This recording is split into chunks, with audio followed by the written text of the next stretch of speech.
Barakate Hawa, Barakate Yahawashi, Barakate Hawa, Barakate Yahawashi, Barakate Hawa, Barakate Yahawashi.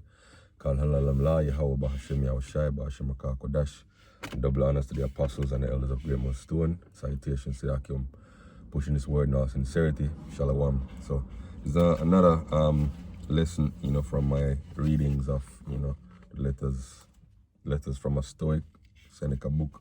And it also ties into something I was, reasoning with another brother in the camp about, Tuesday evening while we were at, midweek camp. And it's about, having a moral compass for your life, even carnally, outside the truth. A man needs a standard to measure up to and to direct his life. Without that, there is no self-improvement, there is no accountability, there is no structure, there is no order. And in this truth, right, we ought to mark the perfect man and use him as our standard. And that, of course, we're talking about Yahawashi. Yahawashi is the standard of our life. He is the measuring stick. He is the end goal, right, that we should look towards and try to emulate as much as possible. And, I was prompted to do this, by another, passage. It's a longer passage that I wanted to read from this book. So this is from letter 11, right? It says, so let me just read it. You just bear with me, right? My letter calls for a conclusion. Here's one for you, one that will serve you in good stead too, which I'd like you to take to heart. We need to set our affections on some good man and keep him constantly before our eyes, so that we may live as if he were watching us and do everything as if we saw what we were doing, right? And that man is Yahawashi. Right? This, my dear Lucilius, is Epicurus's advice, and in giving it, has given us a guardian and moral tutor, and not without reason either. Misdeeds are greatly diminished if a witness is always standing near intending doers. Right? So that's why the scripture says what the fear of the Lord driveth away sins. Because if you keep in mind that you are always being watched, that the angels are always taking account, right, you're gonna act better. Right, that is something I'll agree with the devil Larry Ellison on.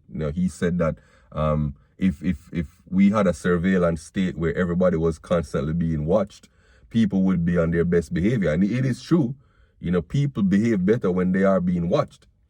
Right? So if you regard yourself as always being under the scrutiny of Yahawashi through the angels, then you're gonna be on your better behavior, your best behavior. Right?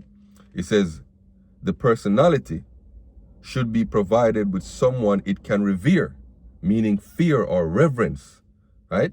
Someone whose influence can make even its private inner life more pure.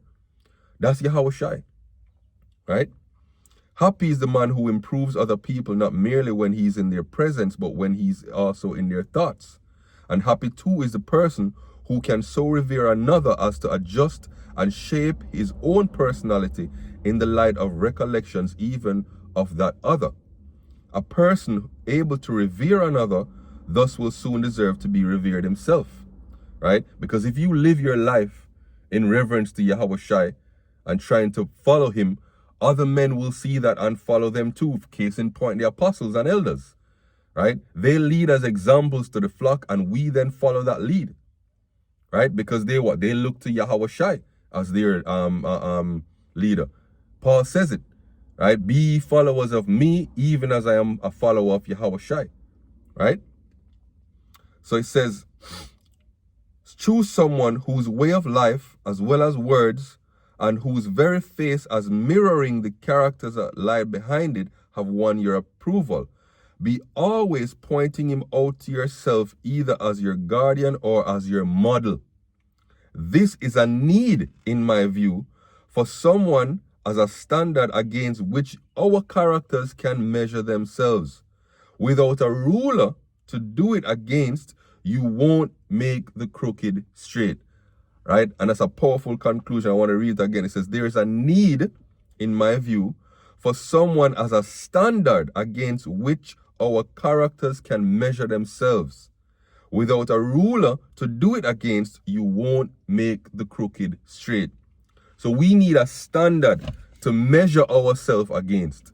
We need a ruler to make our path straight, right? This is Psalms chapter 37, verse 37. Mark the perfect man, and behold the upright, for the end of that man is peace. We always bring out this precept. Mark the perfect man. The ultimate perfect man is Yahawashi. But we also have examples in the truth. We have the apostles and elders, who have been sincere in pushing out this word, leading exemplary lives, right? We have them to look toward. But again, the ultimate is Yahawashi, as it says in Hebrews chapter 12 and verse 2. Looking unto Yahawashi, the author and finisher of our faith, who for the joy that was set before him endured the cross, despising the shame, and is set down at the right hand of the throne of God. He is the ultimate sacrifice of the life that we are supposed to walk. Christians have a thing that they like to say, what would Jesus do? Well, we're supposed to say, what would Yahawashi do? Right? Though we may not be able to physically live up to his perfection, that should still be the measuring stick against which we measure our actions, against which we measure our lives. Right? Ephesians chapter 4 and verse 11 says, and he gave some apostles, some prophets, and some evangelists, and some pastors and teachers for the perfecting of the saints, for the work of the ministry, for the edifying of the body of Yahawashi, till we all come in the unity of the faith and of the knowledge of the Son of God, unto a perfect man, unto the measure of the stature of the fullness of Yahawashi. Right? So that's the whole goal of the ministry, of the walk, to become Yahawashi. And we're going to read another precept that makes it even clearer. Romans 8 verse 28, and we know that all things work together for the good of them that love God, right? To them who are called according to his purpose.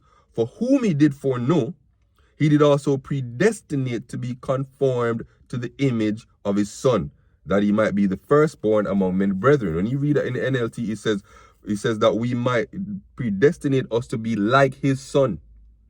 He is the mold. He is the standard. Yahawashi is the standard. Yahawashi is the measure against which we measure ourselves, right? Reading the quote again, it says, this in my view, for someone this is a need in my view, for someone as a standard against which our characters can measure themselves. Without a ruler to do it against, you won't make the crooked straight, right? Yahawashi is that mold. He's that standard, right? Against which we measure our character to say if we're living up or if we're falling short, right? He is that ruler that we set ourselves against to know when we are being crooked, when we have strayed from the path of righteousness. Yahawashi is that measure. Yahawashi is that perfect man. And again, there are examples in the truth. Brothers can look to other brothers, and say, I admire, this brother's diligence. I admire this brother's faith. I admire this brother's humility, right? There are examples in the truth, definitely, right? But there's also the ultimate example, which is Yahawashi, right? So hopefully this lesson was edifying. Until next time, Shalom.